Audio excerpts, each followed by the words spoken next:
Episode शुरू होता है यूनजे से, जो अपने बुलिस को देखकर बहुत ही ज्यादा खुश हो रही है, जो जो इसको बुलिस किया करते थे, क्योंकि अब वो लोग ज़ोंबी बन गए हैं और यहाँ ये अपना सपना पूरा करेगी आज अपने स्कूल को जलाने का। क्लास में जाकर ये वहाँ पर पेट्रोल छिड़क के और वहाँ पर पूरी क्लास में आग लगा देती है। क्लास तो जलने लगी है, साथ में सारे ज़ोंबी भी जलने लग जाते हैं जो वहाँ घूम रहे होते हैं। दूसरी तरफ हम छत पर आ जाते हैं। यहाँ ये लड़का कमांडो से कहता है कि बस यहाँ मैं ही बचा हूँ, बाकी सब ज़ोंबी बन गए, और कमांडो इसको यहाँ से लेकर चले जाते हैं। और यहाँ पर बुली सान की आंखें निकाल रहा है। यहाँ काफी फाइट होती है। प्रेसिडेंट इस बुली को उठाकर पटक देती है, क्योंकि अब इसके अंदर भी ज़ोंबी वाली पावर्स आ चुकी हैं। नीचे आग लगने से फायर अलार्म ऑन हो जाता है, जिसकी वजह से सारे गेट्स ओपन हो जाते हैं इमरजेंसी केसेस के लिए, इसलिए छत का गेट भी खुल जाता है। और अब ये सब जल्दी छत पर जाकर देखते हैं, जब तक हेलीकॉप्टर जा चुका होता है। ये लोग चिल्लाते हैं पर कुछ फायदा नहीं होता, ये लोग बहुत उदास हो जाते हैं। तभी बुली डोर पीटने लगता है और डोर तो खुलता नहीं है, इसलिए ये यहाँ से चुपचाप नीचे चला जाता है। अब यूनजे ने स्कूल में आग तो लगाई दी है और यहाँ से एक साइकिल उठाती है और मस्त रोड पर साइकिल चलाकर निकल जाती है। ये तो सभी का सपना होता है जिंदगी में कि दोनों तरफ रोड के ज़ोंबीज हो और हम बीच में साइकिल चला रहे हो। यहाँ ऊपर सान सोयुक से कहता है कि तूने बोला था बुली मर गया। ये कहता है कि हाँ, मैंने उसको ऊपर से नीचे फेंक दिया था। सान कहता है कि तुझे वो लड़की याद है जो स्टाफ रूम में मिली थी। ये कहता है कि हाँ। सान कहता है कि बुली भी बिल्कुल उसी की तरह हो गया है। और ये दोनों फिर यहाँ पे फाइनली समझ जाते हैं कि इन तीनों की बॉडी पर वायरस ने अलग रिएक्ट किया है। सान बता देता है कि वो बुली और वो लड़की जिसका नाम यूनजे है और ये प्रेसिडेंट, तीनों की बॉडी अभी बिल्कुल सेम हो चुकी है। सान सोयुक से कहता है कि प्रेसिडेंट को यहाँ से भेज दे, पर सोयुक नहीं मानता है और वो कहता है कि अगर ओंजा को कुछ हुआ होता तो उसको यहाँ से भेज देता। और यहाँ पर आर्चरी रूम में हम देखते हैं कि इन्होंने अभी भी हेलीकॉप्टर को जाते हुए देखा है, पर अब ये बाहर नहीं जा सकते क्योंकि इनका एक टीममेट चल नहीं सकता है, तो इसलिए ये लोग यहीं पे रहने का भी डिसाइड करते हैं। ये लोग यहाँ पर काफी ज्यादा परेशान भी हो चुके हैं अब, और हम फिर आ जाते हैं छत के ऊपर। अब छत पर ये लोग बड़ा सा SOS लिख रहे हैं ताकि कोई इनकी हेल्प करने आ जाए, और ये उम्मीद लगाकर बैठे हैं कि कोई इन्हें बचाएगा। तभी हमें एक फ्लैशबैक दिखाया जाता है मिस्टर ली का। मिस्टर ली भी अपनी बात की शुरुआत उम्मीद से ही करते हैं, और जहाँ उनकी बातों से साफ पता चलने लगता है कि इन्होंने अभी तक एंटीडोट नहीं बनाया है उस वायरस के लिए। यहाँ प्रेजेंट में अब ओंजा के फादर मैप में मस्त निशान लगा रहे हैं कि स्कूल के पास मैं कैसे जाऊँ और अपनी बेटी को कैसे बचाऊँ।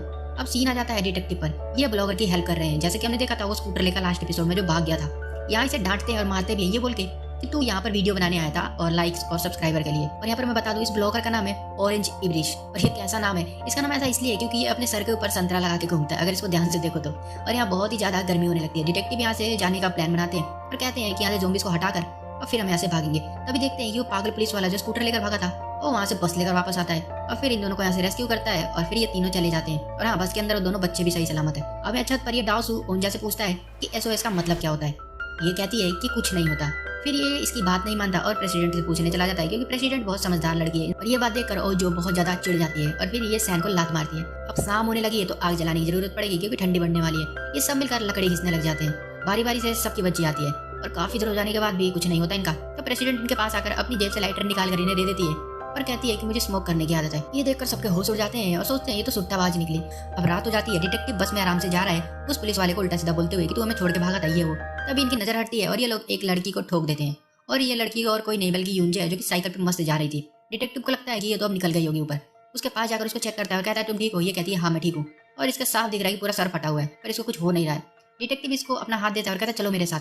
तभी इन पर मिलिट्री वाले आके अंधों की तरह फायर करने लग जाते हैं। उनको साफ दिख रहा है कि ये इंसान है, फिर भी वो जानवरों की तरह इन पर गोलियां चलाने लग जाते हैं और सीन यहाँ से कट हो जाता है।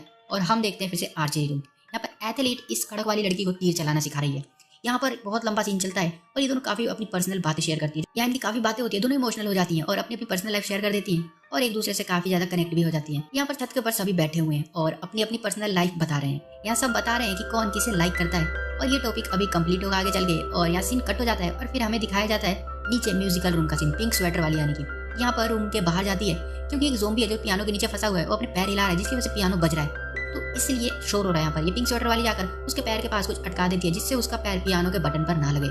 और यहाँ से जब रूम में जा रही होती है तो इसको वही वाला कैमरा मिलता है जिसमें सबने अपनी वीडियो रिकॉर्ड करी होती है। तभी इसके ऊपर ज़ोंबीज अटैक कर देते हैं। जल्दी से रूम में भगकर बंद कर देती है और फिर कैमरा चलाकर सबकी वीडियो देखने लग जाती है। अब जैसा कि मैंने बताया था एपिसोड 6 में कि सब अपने बारे में इसमें कुछ ना कुछ बता रहे हैं। इनकी वीडियो देखकर पता नहीं इस पिंक स्वेटर वाली का मन पिघलता है क्या होता है, ये बैग के अंदर खाना भरने लग जाती है। तभी कैमरे में एक और वीडियो प्ले होती है और ये वीडियो है सैन की। वो कहता है कि मॉम मेरा फ्रेंड अब नहीं रहा, मैंने उसे नीचे गिरा दिया ताकि वो किसी को काट ना ले। उसकी दादी को बता देना, पर आराम से बताना क्योंकि उन्हें हार्ट अटैक ना आ जाए। और यहाँ मैं बता दूं कि जिस लड़के को इसने मार दिया वो लड़का बेचारा अपनी दादी का सहारा था, अपनी दादी के साथ रहता था वो, और वो सैन के रेस्टोरेंट में काम करने के लिए बोला करता था।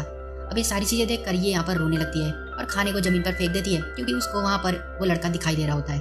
अब ये सीन आगे यहाँ से कंटिन्यू होगा। इससे पहले हम आ जाते हैं छत के ऊपर और यहाँ पर ओंजा प्रेसिडेंट से पूछती है कि तूने स्मोकिंग करनी कब चालू की। ये बताती है कि मेरा कोई फ्रेंड नहीं था, उसी टाइम से मैं ऐसी हो गई। ये सब अपनी अपनी लाइफ के जो डार्क होते हैं उसको शेयर कर रहे होते हैं बैठकर। हमें ये चश्मे वाला टॉपर बताता है कि मैं हमेशा से प्रेसिडेंट से जला करता था क्योंकि ये क्लास में फर्स्ट आती थी और मैं सेकंड। और ये लड़का जो कि उस एथलीट का भाई है, ये बताता है कि मेरे पेरेंट्स हमेशा मेरी बहन को सपोर्ट करते हैं, मेरी बहन में लगे रहते हैं क्योंकि वो उसे नेशनल खिलवाना चाहते हैं तीरंदाजी में। पर ये लड़का, इसके ऊपर कभी किसी ने ध्यान ही नहीं दिया। फिर सीन यहाँ से कट हो जाता है और हम देखते हैं उस पहली रात का सीन, जिसको देखने के लिए हमें 8 एपिसोड का इंतजार करना पड़ा। मैडम जब भगी थी रूम से पिंक स्वेटर वाली को लेकर, तो ये भागते हुए जा रही थी, तभी इनके पीछे वही ज़ोंबी पड़ जाता है, यानी कि सान का फ्रेंड जिसको इन्होंने ज़ोंबी बनाया था, और वो इनके पीछे पड़ता है और मैडम को इन्फेक्टेड कर देता है। मैडम जल्दी से उठकर इस पिंक स्वेटर वाली को लाकर रूम में धक्का दे देती है और बाहर से दरवाजा बंद कर देती है। और ज़ोंबी मैम के पास आते हैं पर उन्हें काटते नहीं है। और यहाँ पर मैम के गर्दन से बहुत सारा ब्लड भी आ रहा है, मतलब वो ज़ोंबी बन चुकी है, इन्फेक्टेड है।